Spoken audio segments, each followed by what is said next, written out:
SprintCarUnlimited.com, coming in from Williams Grove Speedway, the Williams Grove National Open. We're here with winner Carson Macedo. Carson, big difference from the day show where I think you took a provisional, and then now you're back in victory lane. Your second National Open. If we're talking crown jewels, if somebody would have told you have two at Williams Grove, that's probably you probably wouldn't have believed that.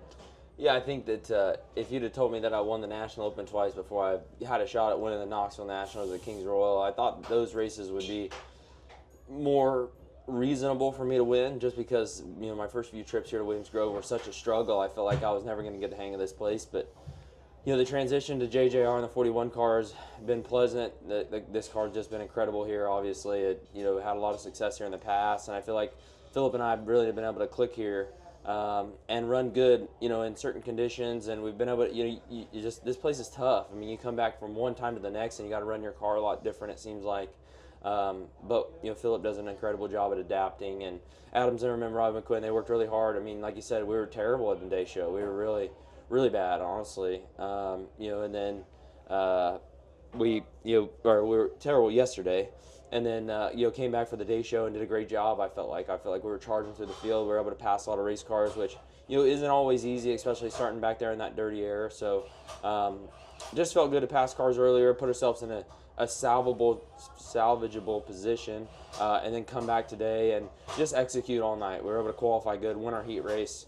Drew a good number for the dash, and then Brownie got called for that jump there, and that put us on the front row. And just early in the race, just felt really, really good. Was able to pace Macri, kind of go where he wasn't, which ultimately led to me getting the lead. And then once I got out front, it just seemed like I could pace my race a lot better than before. So it just goes to show you, sprint car racing's fickle, and if you're down, you just got to keep swinging, because you never know when that next home run might be. And these guys did a great job. They swung hard, and they knocked it out of the park. You were fast all night. At the end there, how did you know Sheldon was right there? And take me through that last lap, because you have to make choices around a lap car, and it was difficult to do that. It was really difficult. I could feel him on me. I could hear him on me. I could see him on me. I could see him on the backstretch big screen, behind me. And I seen him off to my left side one time leaving turn 2. He was good. I think, it was just tough being the leader in that position. I was fading a little bit. I wasn't real sure where he was running in 3 and 4. I knew he was running low in 1 and 2, but the lappers were running low in 1 and 2 as well. So it was hard. Like, you go down in there and you follow the lappers, and then you end up him, blowing around you, or it was tough. I mean, 3 to go. He got to my inside. I slid myself. I ran the bottom the next lap, and it felt like actually Chad Trout pulled away from me a little bit, and I thought, man, I don't know what to do. We took the white, and I went down there and just kind of ran off his right rear. And the minute I left turn 2 in the lead, I knew I was going to be in pretty good shape, just because of the line I was running down here in 3 and 4 was going to make it pretty tough for anybody to, maneuver around me, being that I was running the slider line. And I was really making it work pretty good. But it sounds like Sheldon crossed over and was still right there at the line. So that doesn't surprise me. I mean, Sheldon, if there's anybody, I feel like I run the car really hard and aggressive, but if there's anybody that runs it more aggressive and hard than me, it's probably Sheldon. He's obviously a great race car driver. He's going to do what it takes to win when it's paying big money like this. So it doesn't surprise me one bit. But just glad we were able to come out with a win and do what just enough to get that win. We've talked all year about your slow start. None of that matters now. You guys have picked it up in the second half of the year, and it's been basically the Macedo Kofoid show the last month and a half, and you guys just hit your stride. What changed, or things just start clicking? Yeah, I think we learned a lot at the Knoxville Nationals, believe it or not. We were really good the first half of that race, and we made some swings and feel like we kind of maybe went the wrong direction, and we just learned a lot from that. And I feel like ever since then we've just, like you said, we've been on a stride. It's been unbelievable. I mean, yeah, would we like to be leading the points right now? Of course we would be, but ultimately we've won a lot of races. I think this maybe puts us at 10 wins, right? So double-digit wins for a season. I mean, how do you hang your head on that? I think we're second in points right now. We won the Roth, which was 83K. We won this race, 75K. It's a crown jewel. It's a historic event. It's one of the best on our schedule. It's one of the toughest to win, in my opinion. So, yeah, I'm very proud of this JJR team. They've done a great job. Philip is an incredible mechanic.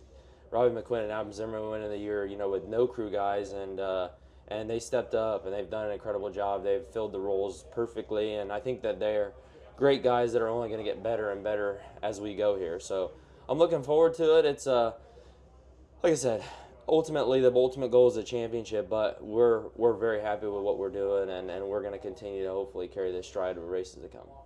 From a guy who came out of California, ran with Joe Gertie and kind of really major.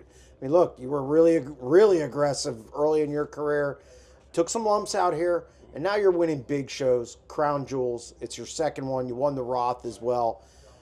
Do you kind of look back on all of this, and you got to be proud of how far you've come in a relatively short amount of time, and you're one of the best in the sport now? Yeah, I appreciate that very much. It's been a journey that was really kind of like fun the whole way. I didn't expect to be doing this for a living, and then once it was like, here I am doing it for a living, and I transitioned from running the 1 year with Keith to running sprint cars, kind of raced with the Mintz family, Joe Gertie, bounced around a little bit, and then ultimately found a home at the 2 car and had inked that deal before I went and ran the 41 there at Knoxville.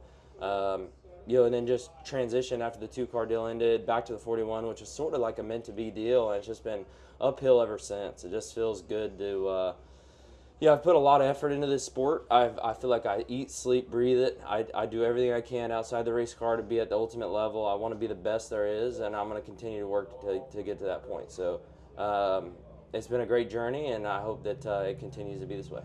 Last thing, what's another National Open mean to you?